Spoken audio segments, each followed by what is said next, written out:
all the thank yous a little bit later on, but what a schos, what a beautiful Ma'ariv we had on the water, Baruch Hashem. And like I said, there are a number of people that I'm going to thank later on for making this beautiful siyum come together. But it is such a schos, Baruch Hashem, to be able to misayim this mesechta together with everyone. So Rabbi, let us begin. We'll have more to say, Amir Tashem, a little bit later on. Welcome to all of those who are joining us on Zoom, and welcome to all of those who are joining us on YouTube. It's a schos, Baruch Hashem, to be able to learn with those in person and those virtually. So Rabbi, we find ourselves, and the good news is, we're actually going to finish Bava Kama tonight. So this actually is. I'm not going to give any homework. I'm not going to leave anything till tomorrow. There's not going to be a makeup shear. This is it. This is it. So we find ourselves, I'm sorry? Bli neder, right? So we find ourselves on Daf Yomi Amud Beis, 119b, and we are picking up, I believe we left off, Tana Rabbanon? Good, Tana Rabbanon. So we'll say, so Yomi 119b, 2, 4, 6, 8, 10, 11 lines down from the top. Tan Rabbanon. In Lochin Nasai, so let's remember again, just to reorient ourselves a little bit, although we just learned this morning, but just to reorient ourselves a little bit. So remember again, the Mishnah was discussing the fascinating concept that if a craftsman does work with particular materials, what is he permitted to keep? Like, in other words, there's always, whether it's somebody who combs the wool, someone who launders the wool, very often there is surplus that comes out. So what is the craftsman permitted to keep versus what is he obligated to go ahead and give back to the balabas? So Mar says, so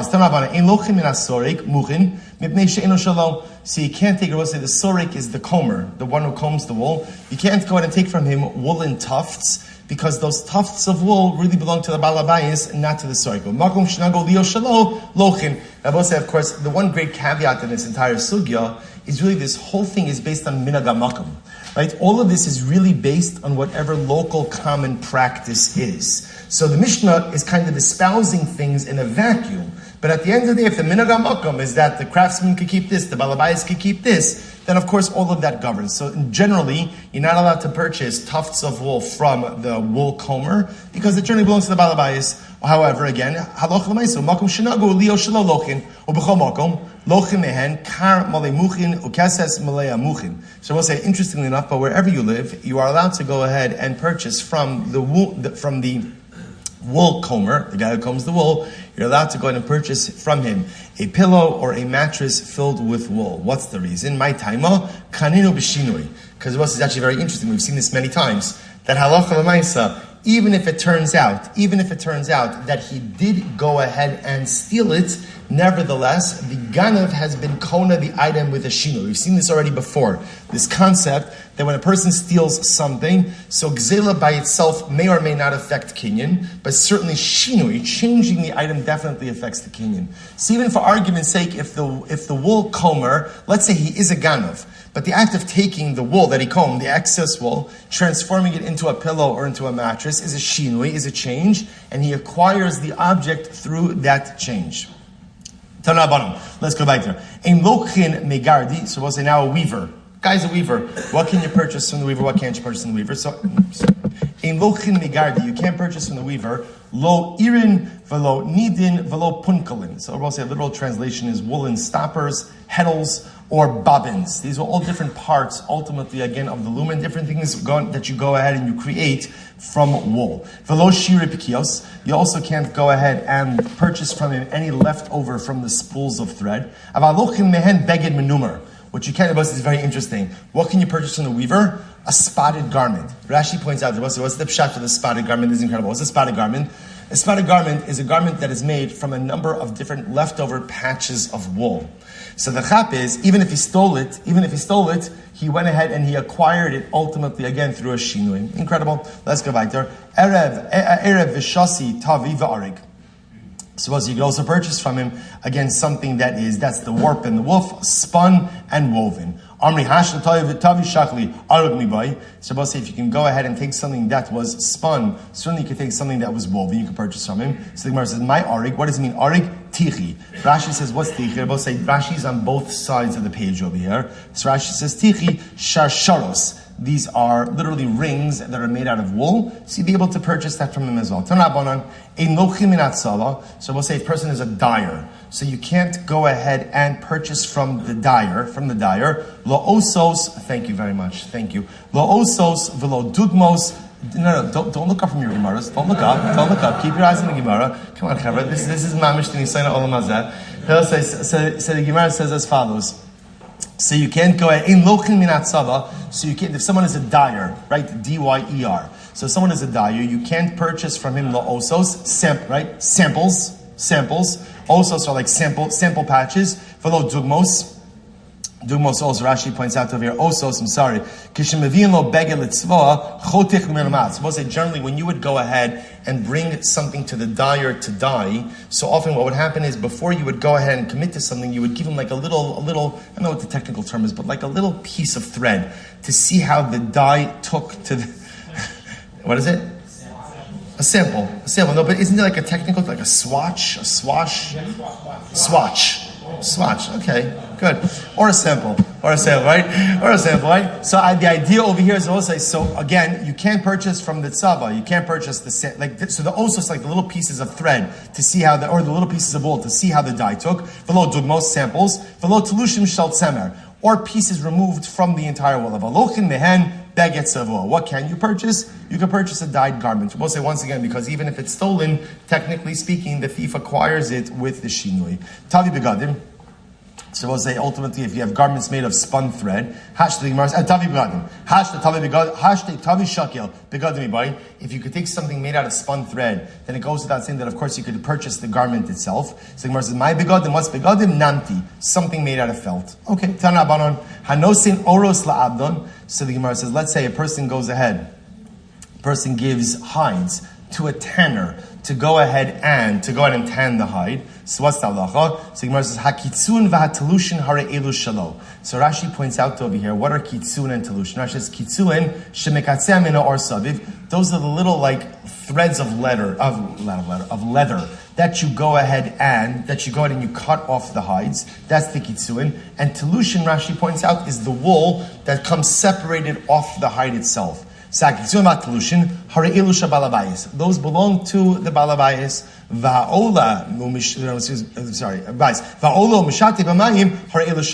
But any wool that comes out when washing the hide itself, ultimately those belong to the craftsman. Fine. So the Mishnah said that if halacha l'maisa, there were, let's say, black threads on the woolen garment, on the white garment, you could take all the black threads for yourself. The merchant, the worker could take all the black threads. Amar Yehuda, Kitzra Shmei.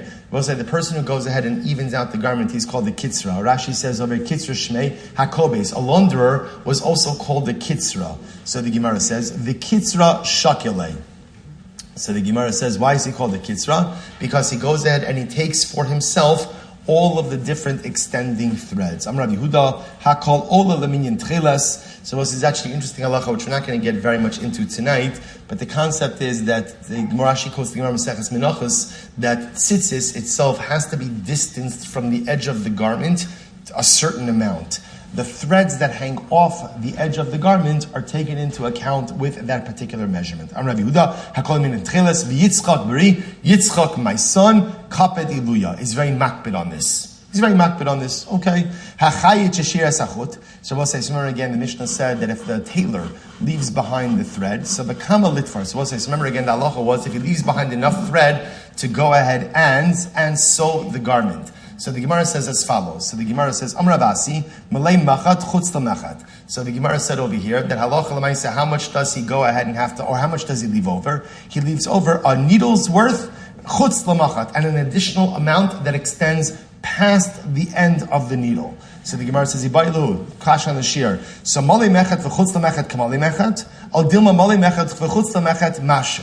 So when we speak about this additional amount that it leaves over, how much is it? Is it a needle's length of thread plus an additional needle's length of thread, or just a small amount of additional thread? All right, so Tashma, the Sanya Chayet Sheshira Sachut, Pachot Mikadei Litfarbo. Shabbos says, the Gemara calls the Braisa, that if the tailor left over thread, pachos mikadei litfarbo, less than enough to be able to use for any type of meaningful type of sewing, or for that matter, a piece of thread that was less than 3 by 3 finger breadths. So bisman shabalabais makbid alein elu shabalabais. When the balabais is makbid, so the balabais gets it back. Ein balabais makbid alein. What happens if the balabais is not makbid on it? Then hari elu shalo. Then ultimately, again, they belong to the tailors. So let's analyze this. So I'll say, if you hold that Allah we're talking about an amount of thread, right? That is the amount of thread, the size of the needle, plus an additional amount. The size, in other words, the additional amount is also, the additional amount is, in other words, both sides. The excess thread is the thread that goes in the needle plus an additional needle's length of thread. So pachas mikan, so even if it's a little bit less than this, chazi l'sichsa. Then I both say it is still ra'i, it's still usable, ultimately to go ahead and stitch a loop. But I both say if all it is just the needle's length of thread and just a little bit of an additional amount of thread, then what is that additional amount? You're good. Then what is that additional amount of thread usable for? Then what is it usable for? The Gemara says, so we'll say, what do you see from here? You see from here that halacha l'maisa, when the Mishnah talks about the amount of excess thread, it's the thread, the size of a needle, plus an additional needle's length of thread. Good. Now let's say, last piece of Maseches Bava Kama. So Rabbi say, let's go. Here we go.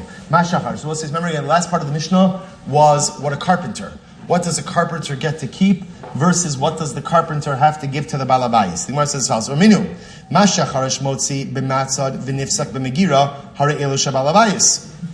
So we'll say, the Brisa says as follows. That which the carpenter goes ahead and creates with the A's. We spoke about this before. A-D-Z-E. We spoke about this morning. The A's. That which he goes ahead and creates with the A's, va'nifsak b'megira, or that which he goes and creates with the Megira. We'll see what that means in just a moment. Hara elu shabalabais. These all belong to the balabais. I will say, just the way to understand this is as follows. Essentially with the carpenter, here's what it comes down to.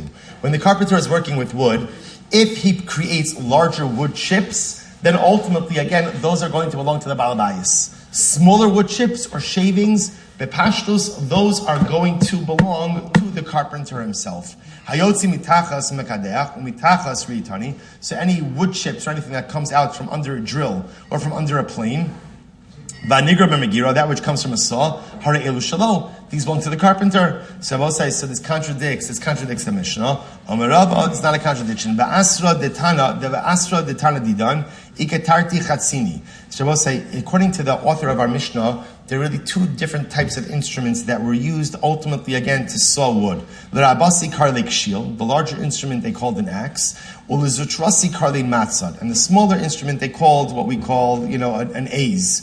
Ba'asra de Tana Bara, but in the place of the Tana of the Braisa, Chatu, there was really only one kind of chopping, or we'll call it chopping carpentry instrument, Dika Bakarli Matzad. Okay, so essentially both the Gemara answers, the Braisa and the Mishnah talk about the usage of two different types of instruments. Alright, both say, this is really the last part of Bava Kama.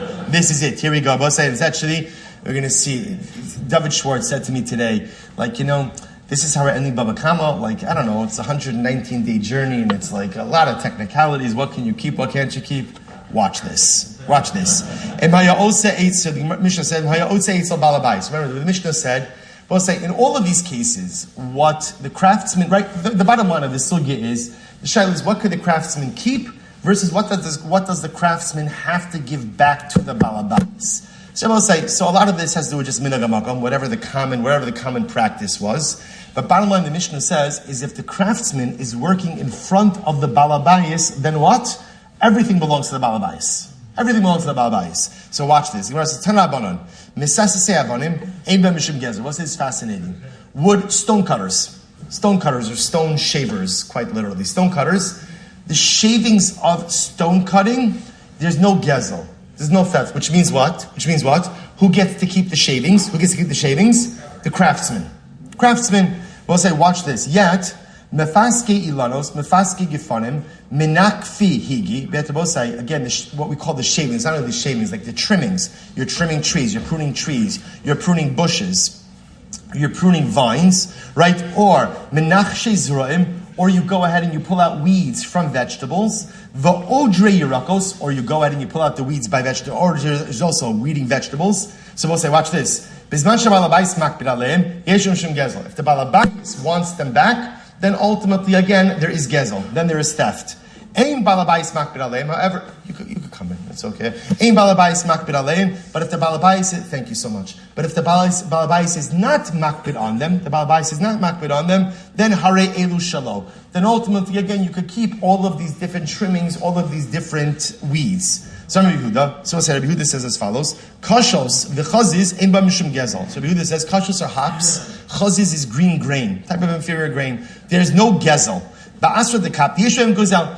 But if you live in a place where the owners are makbid on these items, then ultimately again there is gezel. So the Gemara says, Ravina or masa mechasya asra dekaptihu.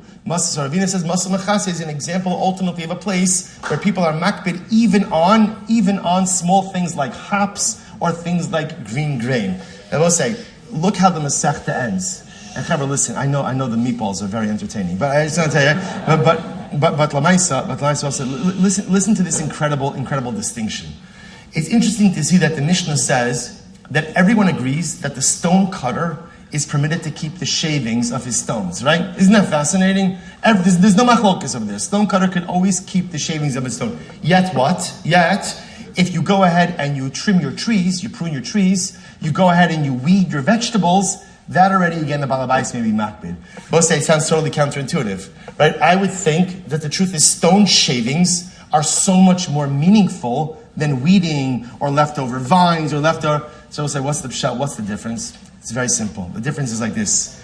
I will say, what can you do with stone shavings? What can you do with stone shavings? The answer is nothing. Right? You could keep them, you could make that. I don't know what you could do with it, but Lamaisa, here's what I would tell you is, with stone shavings, you can't create anything else. With pruning from a vine, from a tree, with gardening, I will say, what can you use that for? You could compost. I don't mean to ruin anyone's appetite, although I'm not ruining anyone's appetite, right? So you could compost. So I will say, you take those things, and you could utilize them to go ahead and cause other things to grow. So I will say, what the Gemara is saying is like this. The balabayis, whatever Baal Shem Tov says, whenever you see balabayis in the Gemara, the balabayis is always merames. It's always a metaphor to HaKadosh Baruch Hu. So what is the Ribbon Shalom makbid on? The Ribbon Shalom is makbid on shavings when they could go ahead and produce additional life, where they could produce additional growth. If the shavings are just shavings and they're not going to facilitate any more growth, Kadosh Baruch Hu says, I don't care about that. That doesn't matter. The only type of shavings in life that have any level of meaning are the things that could engender growth in something else. And I both say, what it comes down to in life is a person has to ask themselves, are you a stone? Am I a stone? Or ultimately, again, am I a tree, a vine, or a vegetable? The shavings, the things that come off me, do they facilitate growth in those around me? Or I both say, a stone is very beautiful. And a stone is incredible because what does a stone do? With a stone, you could create an incredible. So we'll say, I'll tell you, we got some of the samples for the stone for our new building. Beautiful. With stone, we need a donor. But with stone, right? With stone, you could create a beautiful edifice. But stone doesn't create additional growth. Stone is what it is. It's beautiful, it's fantastic, but it's never going to create new life. Stone shavings, you can make something beautiful, but it will never create something new. But you take the trimmings of a tree, the trimmings of a bush, the trimmings of the hedges, you weed the vegetables, and suddenly those things which the Welt says are so irrelevant and so valueless, yet you put them back into the ground, and they can engender so much growth.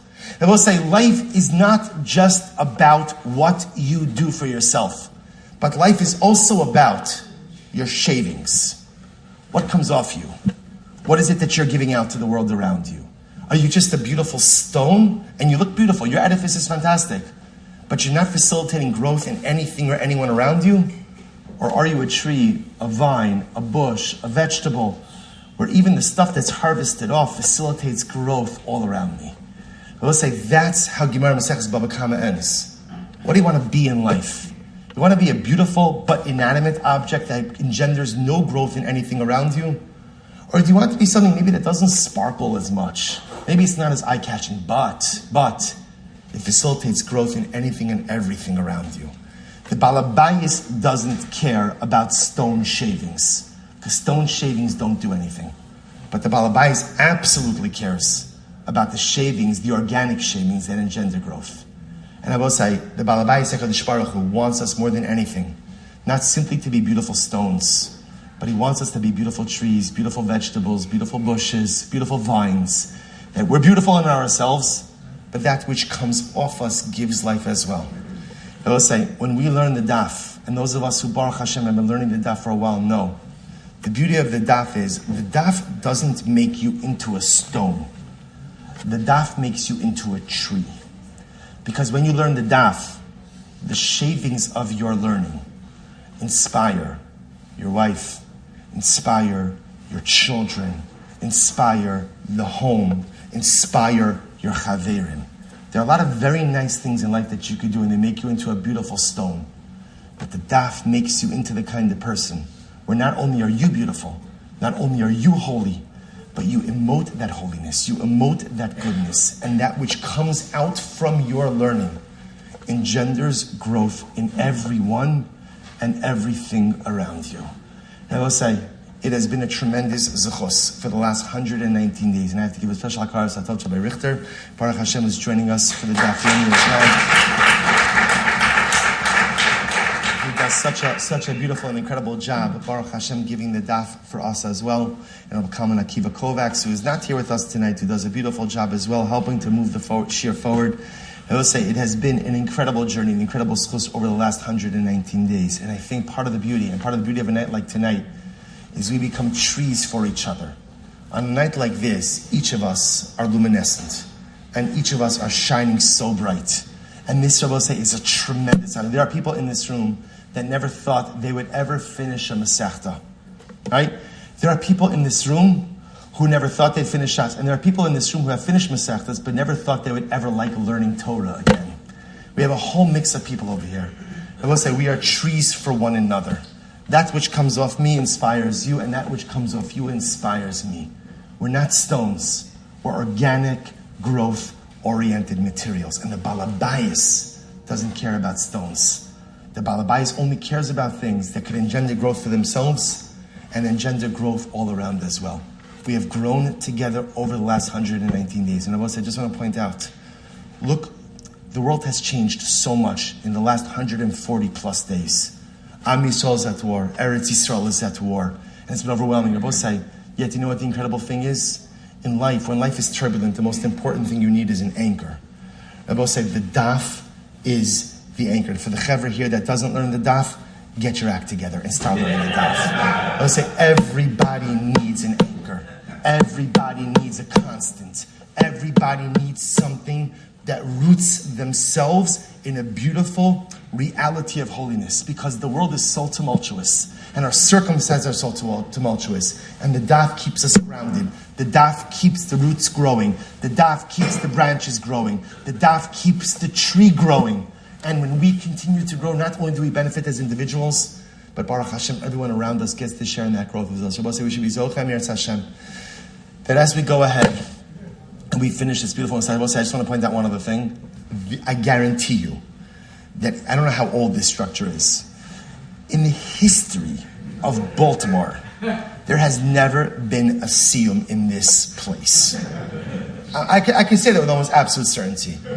But Levi Yitzchak says, or Levi Yitzchak says, that when you come and you make a siyum, you do a davar shebekdusha in a place where there was never a davar shebekdusha done, you go ahead and you're ma'ale nitzotzos. You raise up sparks of holiness. Because in every place in the world, there are always sparks. Those sparks are often obscured by klipos, by shells of impurity. And when Yidden, a group of holy Jews, come and do davar shebekdusha in a place where there was never kedusha before, they remove all of the klipos, remove all of the shells, and lift up all the nitzotzos. I will say, tonight, we've added more kedusha into the world. Because for the first time in the history of the Baltimore Rowing Club, there's a siyum, and what? Baltimore and water, is that what it's called? Right? Baltimore water. Okay, I don't know, whatever. It might be a shtickle about the Zara, but we'll leave that on the side. Don't look there. Don't look. Just like in the history of this, we'll say there was never a mincha ma'ariv davened on that deck. It never happened before. There was never. I'm not a historian. I'm positive. There was never a mincha ma'ariv davened on that deck. We were zocha to be ma'ala the nitzolzos on that deck, and there was never a siyum mesechta in this face. So we'll say that's what it means to be a tree. When you're a tree, the stuff that comes off you gives off kedusha as well. It's not just our own learning, but it's the extra kedusha that brings out. So we'll say we should be zocha meretz Hashem, then in the merit of this siyum. We should all continue, meretz Hashem, to be beautiful, strong trees, growing in our own ruchnius, growing in our own holiness, and at the same time, in meretz Hashem, giving and adding holiness to all of those around us. We should be zocha meretz Hashem to lift up the sparks wherever we go. Our learning should be a schos for ourselves, for our mishpachos, for our community. But most importantly, during these difficult and overwhelming times, our learning should be a source for each and every one of our precious soldiers who go out in our moser nefesh for Am Yisrael and Eretz Yisrael each and every day. Our learning should be a source for the 134 hostages, our brothers and sisters, whose whereabouts are unknown, whose condition is unknown, and who we think about, and we daven for, and we learn for, and we pray for, and we cry for each and every day.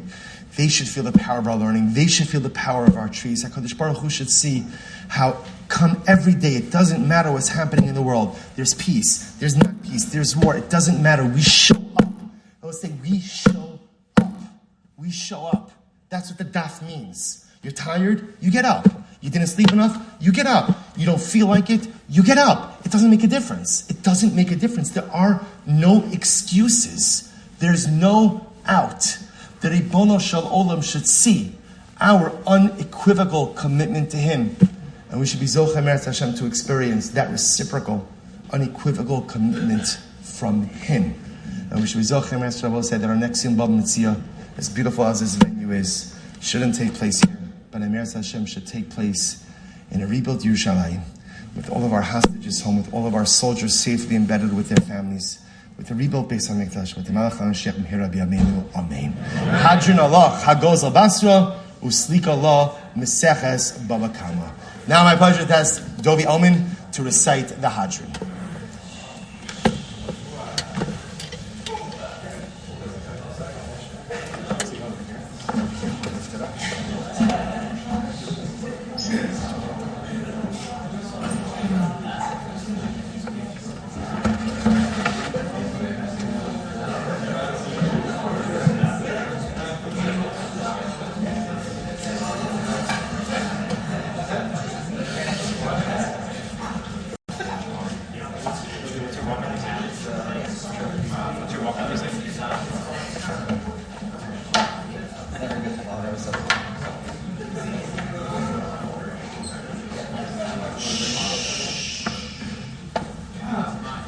Hadron Allah Meseches Bava Kama V'Hadron Allah Daitan Allah Meseches Bava Kama V'Daitan Allah Lo Dishusay Minach Meseches Bava Kama V'Lo Dishusay Minan Lo Ba'amadin Lo Ba'amad Yaseh Hadron Allah Meseches Bava Kama V'Hadron Allah Daitan Allah Meseches Bava Kama V'Daitan Allah Lo Dishusay Minan Meseches Bava Kama V'Lo Dishusay Minan Lo Ba'amadin Lo Ba'amad Yaseh Hadron Allah Meseches Bava Kama V'Hadron Daitan Allah Meseches Bava Kama V'Daitan Allah Lo Dishusay Minach Meseches Bava Kama V'Lo Dishusay Minan Lo ba'amadin, lo ba'amad yaseh.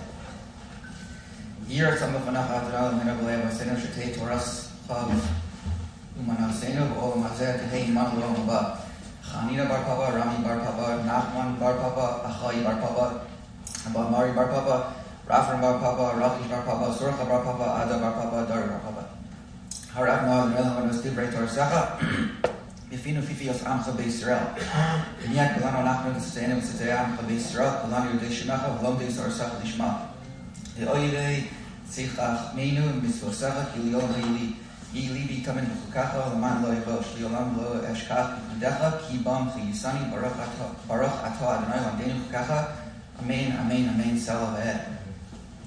Modem anachnu lefonecha Adonai l'menu v'lei avosenu shesamtach l'keinu b'yoshvei beis hamedrash v'lo samtach l'keinu b'yoshvei karanas she'anu maskinu v'hem mashkinu anu mashkinu v'divrei Torah v'hem mashkinu v'divar metelim anu amelin v'hem amelin anu amelin v'kam muschar v'hem amelin v'anu v'kam muschar anu ratzim v'hem ratzim anu ratzim l'chayim haba v'hem ratzim l'ver shachas shnem arbatem l'hem toridim l'ver shachas anshe dam mirma lo yachasu yimehem v'ani yatach bach Yiratam Lufa Necha Denoyo Hai, Kishim Shazatan Zayim Mesechas Baba Kama, Kinta Azrin Lehaskil, Mesechas Usvar Machirim, Usayaman Mulilmod, Lam Lishmar Laskil, Kaim Skol Dibri Thomas Arzela Biaba.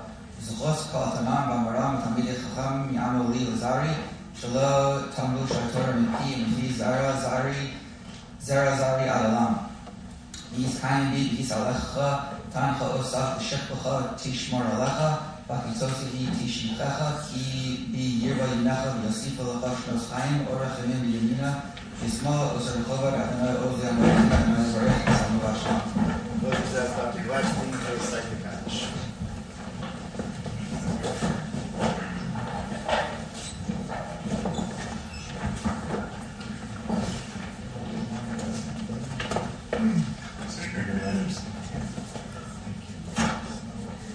Kadavi Kadash Neraba, Amati Lati Laforta, Lachavam, Matava, Lachav, Yakum, Lama, Lama, Karta Yerushalayim, the Shafala, Echalab in Abed, Omarkar Polchanan, Yacharam in Ara, Latava Polchanan, Dishmaya, Atre, Yamui Kutshav, Likud, Makte, Vikare, Mishichay, Chayakon, Vimithon, Chay, the Chalbet Israel, Bagalavis, Mankari, in Ruamen,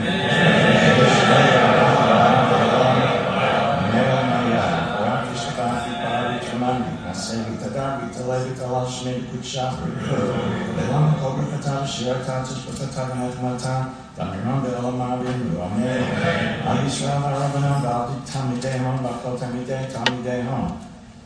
Come on, Kimbo right, Avivatra, Leave, Kalatar, Beatar, Elakon, Shlam Rabba, Hinabakas, the Rakamin, the Hayina Rikim, Zona Rigichai, Kanim Kadabo. Ibishmaya Rabimru, Amen. Ishlam Rabba Mishmaya Vakaim, Tobin, Olena Valka Yisrael Vimru, Amen. Seshalom, Bimama, Barakamav Yaseh, Shalom, Olena Valka Yisrael Vimru, Amen.